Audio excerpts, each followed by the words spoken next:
The government of Israel has about made up their minds that they're going to completely take over Gaza and occupy Gaza, actually do what they've been accused of doing for a long time. Obviously, you've heard about the illegal occupation of Gaza. Since 2005, there haven't been any Israeli troops in Gaza except for very short periods of time. They left Gaza completely and gave it to the Gazans. That looks like it may be no more. Now, they're having these protests in Tel Aviv.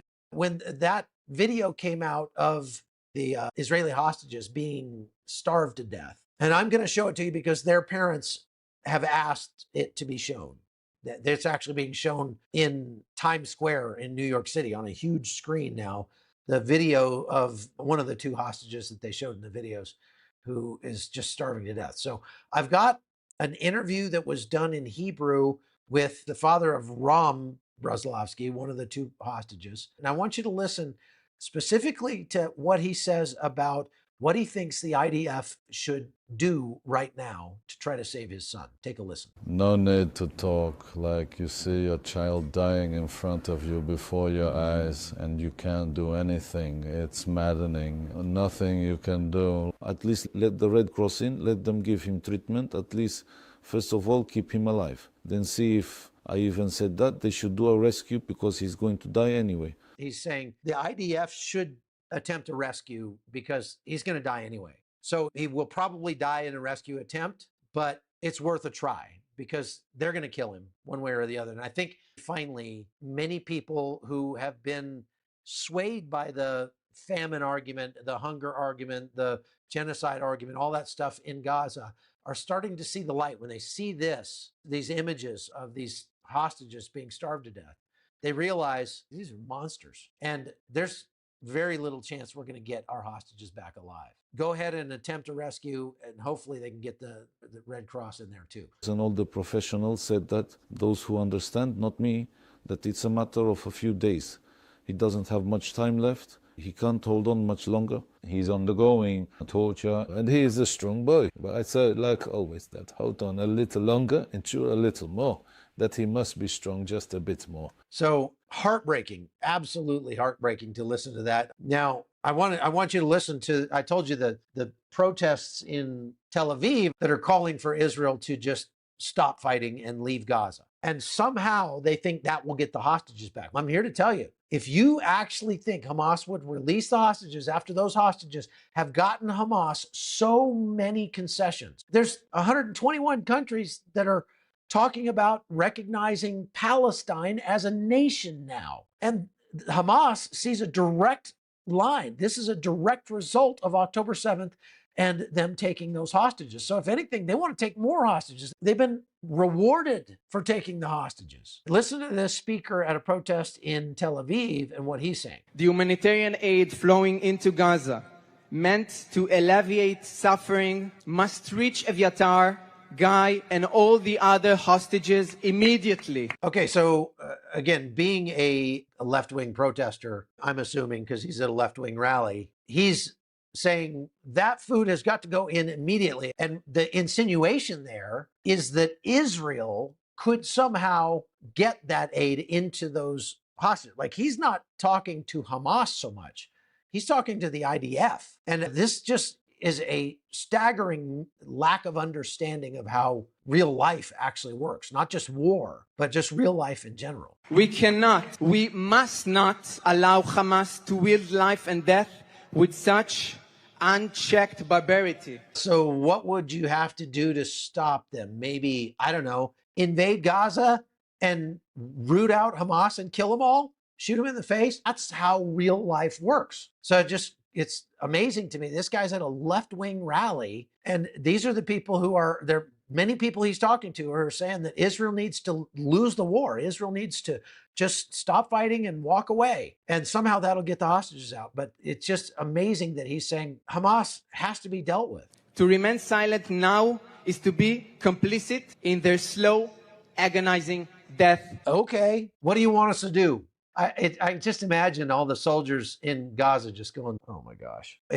Being a soldier, obviously, I can feel for those guys. And those guys are going, what do you think we've been here trying to do for 600 days? What do you think that the IDF is doing in Gaza? We're doing exactly what you're saying has to be done, or at least we're trying. We're doing our dead level best at this point. And we have lost more than 450 of our soldiers in this invasion of Gaza. There's been more than that who died since October 7th, because there were over 300 that were killed, soldiers who were killed on October 7th. But 450 men went into Gaza, fought Hamas, and died as a result, trying to release those hostages. What do you want from them? Really? Do you really think that if they pack up and go home, Hamas is going to go, oh, okay, we don't need these hostages anymore, and just let them loose? No, of course not. Those guys will be there for the rest of their miserable short lives if they aren't starved to death or executed or tortured to death. Remember, this didn't start with October 7th, the hostage taking. Gazans have been taking Israeli hostages for decades, and there have been hostages who have spent more than 10 years in Gaza as hostages. So it's so frustrating to watch these leftists who are so clueless that they actually think that you could just walk away from Hamas and then they'll be nice. They just need hugs. They need security. As long as they have security, they'll be fine. No, they won't be fine. They're going to keep killing Jews because that is their worldview. That's all they want. They don't even care if their own people get killed. They only want to kill Jews. There's only one way to deal with people like that, and it's through force. There was a new report that was released by the Gaza Health Ministry, and they say that 60,198 people have died in Gaza due to IDF violence. That 60,000 people have died since the war started in Gaza. Strangely enough, again, they claim that every one of these deaths is attributable to the IDF, whether dropping a bomb or shooting at them or whatever. However, it appears that since October 7th, there has been exactly 0 natural deaths that have taken place in Gaza. It's a miracle. Look, 2.2 million people. There's a lot of old people in that group. And there are people who are sick and who have cancer and who need chemotherapy or dialysis, all sorts of stuff. And so in a regular peacetime world, a portion of those 2.2 million people would die in, what are we up to now, 22 months? In a 22-month period. So I asked chat, how many people could be expected to die in a country like Gaza over the course of 22 months of natural causes? Old age, cancer, diabetes, whatever, heart disease, etc. Looks like some of those shopkeepers might be right up there in the risk factors for both diabetes and heart disease. Actually, starving those guys would save their lives, likely, would actually put years back on their lives. Anyway, the answer that chat came up with, figuring out with a population of 2.2 million people and assuming an average death rate of 8 per 1,000 per year, which is normal for a low to middle income country. So the crude death rate would run about 32,000 people in Gaza over the last 22 months. Just if Israel had not gone, if October 7th hadn't happened, they would have had about 32,000 people die of old age in the last 22 months. All right, let's subtract that from the 60,000 who they say died. And then we can look at the overall demographic breakdown of those that were killed. And actually, this is using numbers that were put out by the Gaza Health Ministry.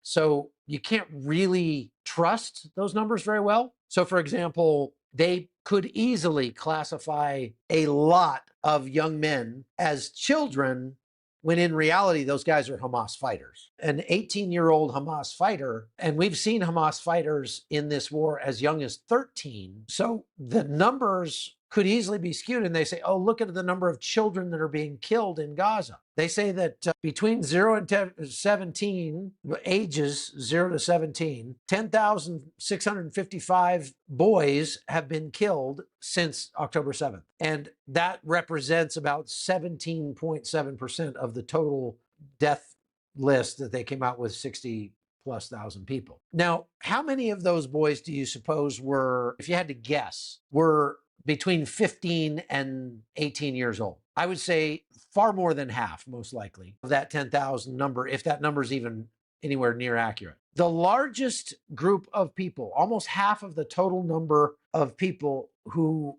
the Gaza Health Ministry says have been killed in Gaza, are military age males between the ages of 18 and 59.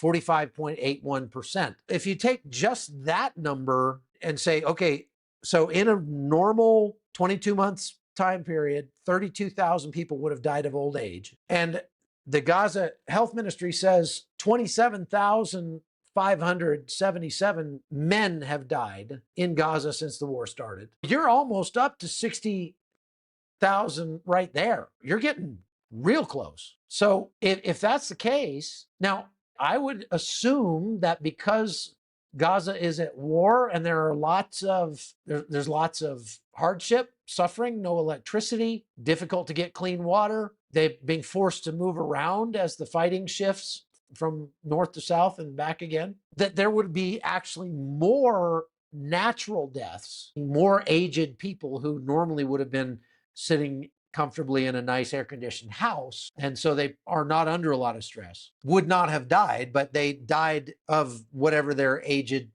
ailments are, heart disease, diabetes, all those things, because they died a little earlier than they otherwise would have. So I guess what I'm pointing out here is that it would be pretty easy to come up with 60,000 dead people in Gaza who were either military-age males, which means they're probably fighting the IDF, because the IDF isn't running around shooting at each other, right? All of these firefights and all of the IEDs, and Hamas puts out videos of military-age males every day shooting mortars, shooting rocket-propelled grenades, running up and throwing grenades at tanks, stuff like that. So we know that the majority of those being killed in Gaza are probably going to be military-age males, and the numbers bear that out. What they don't bear out, what these numbers don't show, is that there are a lot of people who would have died anyway, and they don't count any of those people in these numbers. Apparently, nobody died of natural causes for the last 22 months in Gaza. Folks, these are the numbers that you're seeing in the news. These are the numbers that are being reported on CNN. These are the numbers being reported on the AP. And this is the reason why you're seeing otherwise intelligent people saying that there's a genocide in Gaza, because they're looking at these numbers, but they're not looking close enough at these numbers. One last thing I just wanted to get to. Israel's launching a full occupation of Gaza. And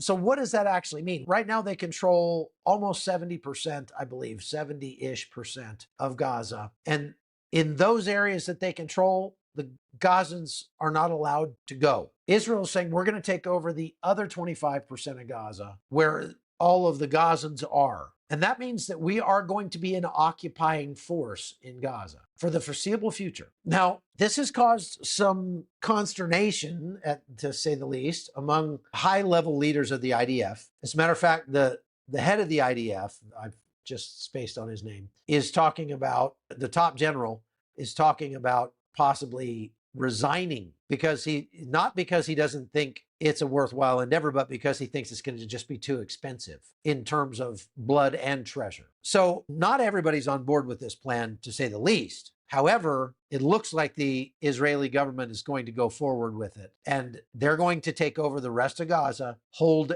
every street corner, everywhere in Gaza, and that is going to lead to more conflict and likely dead hostages. So what you're seeing with this decision is that the Israeli government is finally coming to the understanding that this is just not going to end. We're not going to get our hostages back. So it's time to just go for it. Hopefully we can rescue a few of them. We know most of them are going to be killed, but we can't just draw this out and make it a war of attrition, because Hamas is winning the war of attrition with help from their friends in the mainstream media. What will this cost? And this got me going down a bunch of rabbit holes, but I looked at a bunch of different articles about it where they're working out what this could cost. And they're saying that to occupy Gaza, to take over the last 25%, could cost about $30 billion, $32 billion. And that's a lot. That's expensive for Jewish taxpayers, for sure. But what's the alternative? Not take over the rest of Gaza and just let your hostages rot? or starve to death. So Israel's saying we're going to have to bear this cost. And once we have taken over Gaza, then we as the occupiers will be responsible for the safekeeping and the education and the care and the medical care, everything, garbage pickup, you name it, for all of Gaza. So essentially what they're saying is there's been a lot of talk about what happens on the day after the war.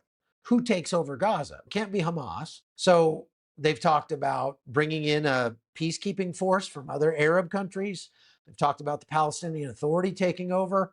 Now Israel's saying, no, none of that is on the table. We are going to manage Gaza from here on out. Hamas actually came out with a statement today and said, we don't want to govern Gaza anymore, but we're not going to give up our weapons or our hostages, and we're going to keep fighting Israel. So what they're talking about is they're just going to resort to an insurgency from now on in Gaza, which is, it's a war of attrition. It's death by 1,000 cuts. And that means that more Israeli soldiers will die. A lot more Israeli money is going to be spent. And Israel will be on the hook for managing the rebuilding of Gaza. Now, how much could that cost? As I've said, I believe that the United States will likely end up bearing a significant portion of the cost to rebuild Gaza. Why? I have no idea. We have no interest at all in rebuilding Gaza. And truly, neither does Israel. Israel should just go in, clear the rest of Gaza. When they've ascertained that there are no more living hostages left to save, be like, okay, we're done, and just walk away and let somebody else